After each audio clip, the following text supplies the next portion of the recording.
प्रधानमंत्री जा रहे और उनके पीछे कम से कम 18 से 20 हमारे हिंदू भाइयों के मजहब के पुजारी मंत्र पढ़ते हुए जा रहे हैं। प्रधानमंत्री, मुझे देखकर बड़ा ताज्जुब हुआ कि आपके दिल में यह जगह क्यों नहीं पैदा हुई कि जब हिंदू पुजारियों को लेकर मैं जा रहा हूं लोकसभा के अंदर, तो उसमें ईसाई पादरी भी होना चाहिए था, उसमें सिखों के मजहबी रहनुमा को भी होना चाहिए था, उसमें मुसलमानों के कोई एक मौलाना को भी होना चाहिए था। अरे यही तो भारत की खूबसूरती है। नमस्कार, जनसंवाद में आपका स्वागत है दोस्तों। आज दिन भर जो फटाफट ब्रेकिंग न्यूज़ निकल के आ रही है करके आपको विस्तार से बताएंगे। तो दोस्तों, बिग ब्रेकिंग, मणिपुर जल रहा है। मणिपुर में फिर से दंगा। मुख्यमंत्री बीरेंद्र सिंह बोले अब तक 40 उग्रवादियों की हत्या की गई है, 40 उग्रवादियों को मारा गया। लेकिन कल एक बार फिर से अमित शाह के दौरे से ठीक पहले मणिपुर में हालात बेकाबू, 5 लोगों की मौत। मणिपुर हिंसा पे जबरदस्त तरीके से माहौल खराब, 40 से ज़्यादा उग्रवादी भी ढेर। बताएंगे इनके बारे में। इस बीच दूसरी बड़ी अपडेट, मणिपुर का अमित शाह का दौरा होने वाला है। 3 दिन के दौरे पर रहेंगे अमित शाह, किया बड़ा ऐलान। तीसरी बड़ी अपडेट, जरूरत पड़ी तो गोली भी मार देंगे। ट्विटर पर भड़के पूर्व IPS बजरंग पुनिया बोले बता कहां आना है। दरअसल गोली मारने की बात कही है, बताएंगे आखिर क्या कुछ कहा है बजरंग पुनिया।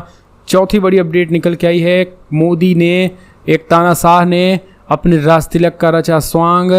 कांग्रेस ने बोला बड़ा हमला, कहा देश की होनहार बेटियां घसीटी जा रही है और तानाशाह अपना राजतिलक कर रहा है। क्या कुछ कहा है बताएंगे। इस बीच बिग ब्रेकिंग, मोदी पर भड़के असदुद्दीन ओवैसी, बताया हिंदू राष्ट्र और अखंड भारत की सच्चाई। कहा हिंदू पंडितों और पुजारियों के साथ संसद में घुसे, लेकिन मुसलमान, इस्लाम और सिख ईसाई के साथ साथ पादरियों को क्यों नहीं ले जाया गया। बताएंगे अखंड भारत को लेकर क्या कुछ कहा, तो एक एक करके विस्तार से। लेकिन उससे पहले एक छोटा सा निवेदन, अगर आपने चैनल को सब्सक्राइब नहीं किया तो पल पल की अपडेट के लिए चैनल को सब्सक्राइब करना ना भूलें दोस्तों। दरअसल पहली बड़ी खबर निकल के आए, मणिपुर में फिर से छिड़ा संघर्ष। मुख्यमंत्री बीरेंद्र सिंह बोले अब तक 40 उग्रवादी ढेर कर दिए गए हैं। दरअसल मणिपुर के मुख्यमंत्री एन बीरेंद्र सिंह ने रविवार को कहा है कि घरों में आगजनी और नागरिकों पर गोलीबारी करने में लगभग 40 सशस्त्र उग्रवादियों को सुरक्षा बलों ने मार गिराया है। लेकिन इन सब के बीच अमित शाह का दौरा होने वाला है। दौरे से ठीक पहले मणिपुर में हिंसा भड़क गई है और कल की हुई हिंसा में 2 पुलिसकर्मियों समेत 7 लोगों की मौत हो गई है। बड़ी खबर निकल के आई है कल अचानक। दरअसल जैसे जैसे जिन्हें उग्रवादी बताकर मारा जा रहा है, उनके परिजनों के द्वारा लगातार हाथों में असलहे उठाए जा रहे हैं, यानी सिचुएशन खराब हो जा रही है। अगर एक को मारा जा रहा है तो उनके पीछे 10 असलहेधारी पैदा हो रहे हैं, और अगर 40 को मारा गया है तो 250 पैदा हो गए। तो इस तरीके से मारने का हल अब नहीं निकल सकता है। इसी बीच मोदी, खास करके एन बीरेंद्र सरकार ने कहा है कि हम 40 उग्रवादियों को मार दिए हैं, लेकिन अब उन्हीं उग्रवादियों को लेकर के अब उनकी सहानुभूति भी होने लगी है। सेना की तैनाती कर दी गई है। पुलिस की कार्रवाई में बीते 4 दिनों में 40 उग्रवादी ढेर किए गए हैं। CM बीरेंद्र सिंह ने रविवार को बताया कि मणिपुर में 40 सशस्त्र कुकी उग्रवादियों को मार गिराया गया है। मणिपुर में 3 मई के बाद से हिंसा का दौर लगातार जारी है। अब एक बार फिर से कुकी उग्रवादियों को मारे जाने को लेकर उनके परिजनों ने इसे हत्या करार दिया है और एक बार फिर से जोरदार तरीके से दंगे भड़क गए। दरअसल अमित शाह मणिपुर में पहुंचने वाले थे, लेकिन अमित शाह के पहुंचने से ठीक पहले दंगा इतना भड़क गया कि वहां पे 7 लोगों की मौत हो गई। इस मौत के बाद हालात फिर से बेहद खराब हो गए हैं और वहां पे तनाव चरम पे हो चुका है। तो मणिपुर के हालात शांत नहीं हुए हैं। भले ही कुछ दिनों तक पहलवानों के बीच और नई संसद भवन में देश जो अटका रहा, लेकिन ओवरऑल अगर देखा जाए तो अमित शाह 3 दिनों के दौरे पे जाने वाले हैं। लेकिन उससे ठीक पहले हालात जो है बेहद खराब है। 40 जिन्हें उग्रवादी और आतंकवादी कह के मारा गया है, असल में वो कुकी समुदाय के लोग हैं और कुकी समुदाय और गुस्सा भड़क पड़ा है। कुकी और मैती समुदाय से शांति बनाए रखने की अपील की गई है, लेकिन वो कार्य नहीं कर रही है। अचानक रह रहकर हिंसा भड़क रही है। सेना को भी उतार दिया गया, लेकिन सिचुएशन बेहद खराब है। अगली एक और अपडेट, जरूरत हुई तो गोली भी मार देंगे। ट्विटर पे क्यों भड़के पूर्व IPS बजरंग पुनिया बोले बता कहां आना है, सीने पे गोली खाएंगे, पीठ नहीं दिखाएंगे। भारतीय कुश्ती महासंघ के अध्यक्ष ब्रिजभूषण शरण सिंह खिलाफ प्रदर्शन कर रहे पहलवानों और केरला पुलिस के पूर्व DGP डॉक्टर NC अस्थाना के बीच जमकर नोकझोंक हुई। एक और जहां पूर्व पुलिस अधिकारी ने जरूरत पड़ने पर गोली मारने की बात कही, तो जवाब में रेसलर बजरंग पुनिया ने लिखा कि बता आना कहां है। रविवार को विरोध जताने नई संसद पहुंचे पहलवानों को पुलिस ने हिरासत में ले लिया। डॉक्टर अस्थाना ने रविवार को ट्वीट किया, जरूरत हुई तो गोली भी मारेंगे, मगर तुम्हारे कहने से नहीं। अभी तो सिर्फ कचरे के बोरे की तरह घसीट कर फेंका है। दफा 129 में पुलिस को गोली मारने का अधिकार है। उचित परिस्थितियों में वो हसरत भी पूरी होगी। मगर वो जानने के लिए पढ़ा लिखा होना आवश्यक है। फिर मिलेंगे पोस्टमार्टम टेबल पर। उन्होंने एक मीडिया रिपोर्ट भी साझा की जिसमें दावा किया गया है कि पुनिया ने कहा था कि उन्हें गोली मार दी जाए। पुनिया ने सोमवार को लिखा कि ये आईपीएस ऑफिसर हमें गोली मारने की बात कह रहा है। भाई सामने खड़े हैं, बता कहाँ आना है गोली खाने, कसम है पीठ नहीं दिखाएंगे, सीने पे खाएंगे तेरी गोली, यो रही हो गया, हमारे साथ करना यो सही है। फिलहाल जंतर मंतर से पहलवानों का प्रदर्शन खत्म हो गया है। खबर पुलिस अब जंतर मंतर विरोध प्रदर्शन की अनुमति नहीं देगी और धारा 144 लगा दिया गया है। 700 से अधिक लोगों को हिरासत में लिया गया था। इनमें से 3 पहलवानों समेत 109 प्रदर्शनकारी समेत हैं। हालांकि शाम को पुलिस ने उन सबको छोड़ दिया। पहलवान WFI अध्यक्ष की गिरफ्तारी की मांग कर रहे हैं और कांग्रेस, आम आदमी पार्टी समेत कई दल उनके समर्थन में उतर आए हैं। लेकिन जिस तरीके से खास करके यहाँ पर पुलिस वालों को गुंडाई देखने को मिली वो ठीक नहीं रही। अगली एक और अपडेट निकल के आई है। भड़के असदुद्दीन ओवैसी ने नई संसद में कहा हिंदू राष्ट्र बनाने चल रहे हैं मोदी, अखंड भारत और हिंदू राष्ट्र को लेकर बोला बड़ा हमला। दरअसल AIMIM के चीफ असदुद्दीन ओवैसी ने रविवार 28 मई को तेलंगाना के अलीलाबाद में एक रैली के दौरान प्रधानमंत्री नरेंद्र मोदी समेत बीजेपी के कई नेताओं पर निशाना साधा। असदुद्दीन ओवैसी रविवार को नई संसद का उद्घाटन करने पहुंचे प्रधानमंत्री पर तंज किया। ओवैसी ने कहा है कि आपने प्रधानमंत्री और हिंदू पुजारियों की तस्वीरें देखी, इसमें ईसाई पादरी, सिख गुरु, मौलाना को भी होना चाहिए था। उन्होंने PM मोदी को निशाने पर लेते हुए कहा है कि इस देश का मजहब नहीं है। उन्होंने कहा है कि ये दिल्ली के सुल्तान की ताजपोशी लग रही है। इस रैली में उन्होंने केंद्रीय गृह मंत्री अमित शाह और तेलंगाना बीजेपी के अध्यक्ष को एक विवादित बयान भी दिया। उन्होंने कहा है कि अमित शाह कहते हैं कि स्टीयरिंग AIMIM के हाथों में है। बीजेपी के तेलंगाना अध्यक्ष कहते हैं सचिवालय ओवैसी को खुश करने के लिए बनाया गया है। कैसे आदमी है, बिना हमारा नाम लिए मर्द नहीं कहला सकते क्या। इस बीच इतना ही नहीं, ओवैसी ने यह भी कहा कि जिस तरीके से आज मुसलमानों को इग्नोर किया गया, नए संसद में मोदी साष्टांग पड़े लेटे नजर आए, हिंदू पुजारियों के संग संसद में घुसे, क्या केवल हिंदू पुजारियों संग ही संसद में घुस जा सकता था। सुनिए क्या कुछ कहना है ओवैसी का। हम देखते हैं कि भारत की लोकसभा की पार्लियामेंट का इफ्तिताह हुआ। हमारे प्रधानमंत्री वो एक फोटो आई लेटे हुए हैं।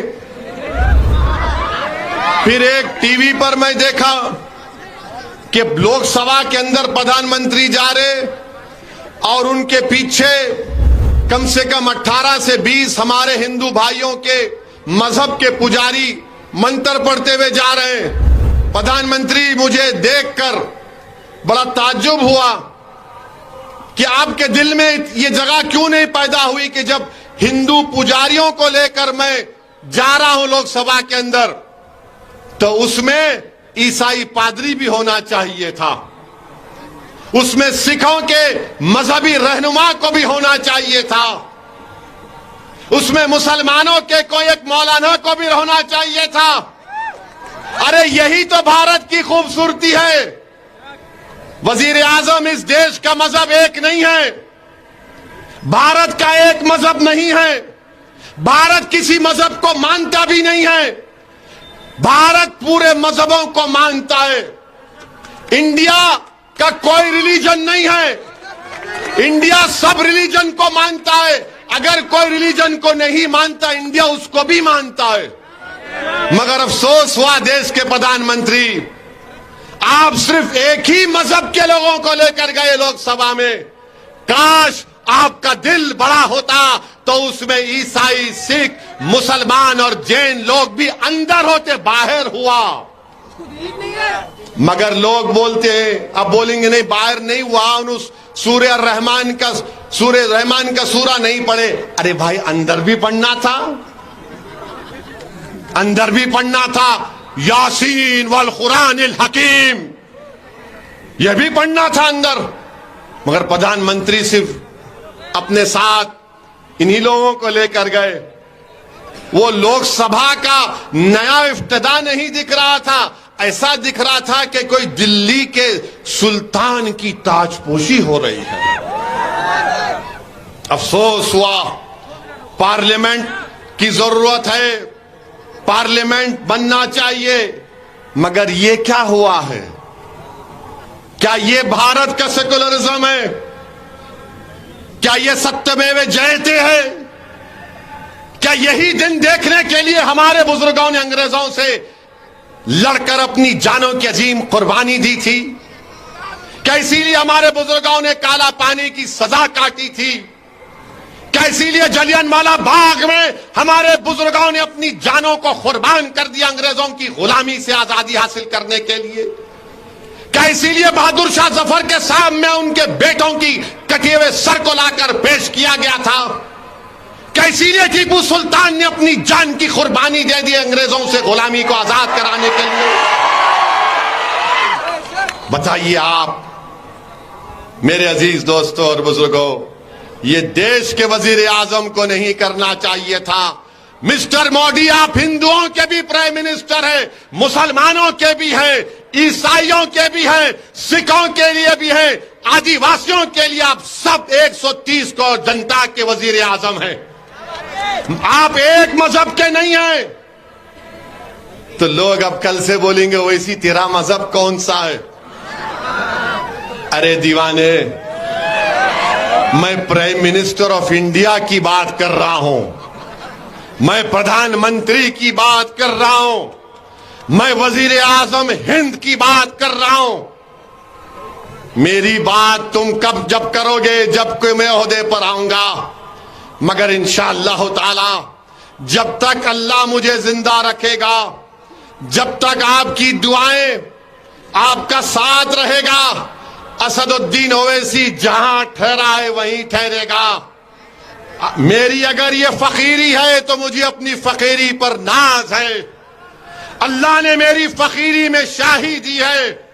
जो मुकाम अल्लाह ने मंजलिस के लोगों को दिया है वो किसी बड़े बड़े जमात के कायदीन को अल्लाह ने नहीं दिया है।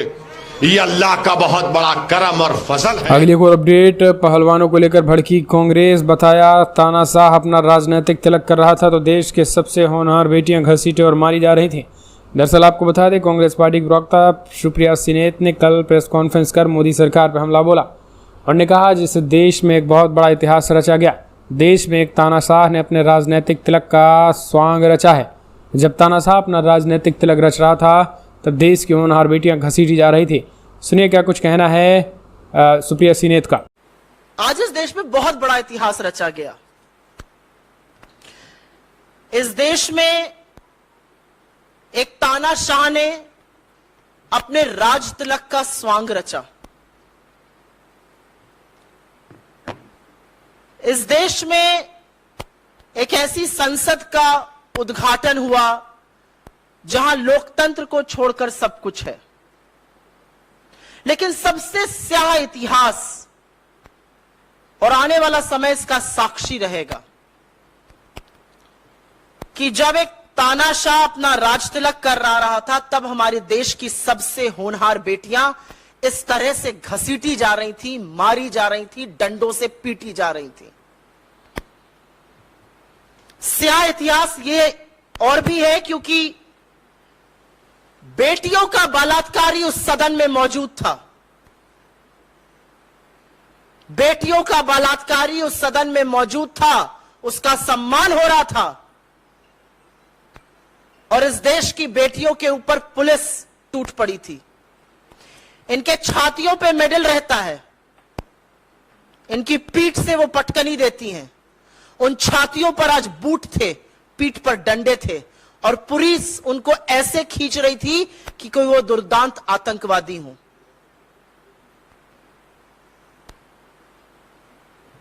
आज इस देश में वाकई में इतिहास रचा गया है।